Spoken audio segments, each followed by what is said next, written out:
Hello everyone, welcome to CTET Telugu by Pooja. So ఈ రోజు నుంచి మనం ఎంసీక్యూ సిరీస్ అయితే చేసుకుందాము. సో ఈ రోజు ఎంసీక్యూ వచ్చేసి according to the constructivist approach the role of a teacher is. So constructivist approach ప్రకారము ద టీచర్ రోల్ ఏంటి అని అడిగారు. సో అసలు కన్స్ట్రక్టివిజం అంటే ఏంటి అంటే, ఇక్కడ కన్స్ట్రక్టివిజం అంటే children they construct their own knowledge through the experiences ద్వారా కానీ, అబ్జర్వేషన్స్ ద్వారా కానీ, లేదంటే ఏమైనా యాక్టివిటీస్ చేయడం ద్వారా స్టూడెంట్స్ వాళ్ళ నాలెడ్జ్ వాళ్ళే ఓన్ గా కన్స్ట్రక్ట్ చేసుకుంటారు అనమాట.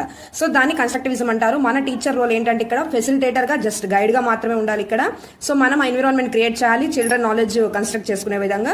సో ఇప్పుడు ఆప్షన్స్ లోకి ఎంటర్ అవుదామండి. ఫస్ట్ ఆప్షన్ వచ్చేసి డెలివర్ ఇన్ఫర్మేషన్ స్టూడెంట్స్, అంటే teacher role just information deliver చేయడమేనా. నెక్స్ట్ ఆప్షన్ బి చూడండి, encourage students to construct their own knowledge. So ఇక్కడ మనము చిల్డ్రన్ ని ఎంకరేజ్ చేయాలి వాళ్ళ నాలెడ్జ్ కన్స్ట్రక్ట్ చేసుకోవడానికి. అండ్ ఆప్షన్ సి చూడండి, focus only and textbook learning. Just textbook లో ఉన్న నేర్పిస్తే సరిపోతుందా, జస్ట్ మనం దానిపైన ఫోకస్ చేస్తే సరిపోతుందా.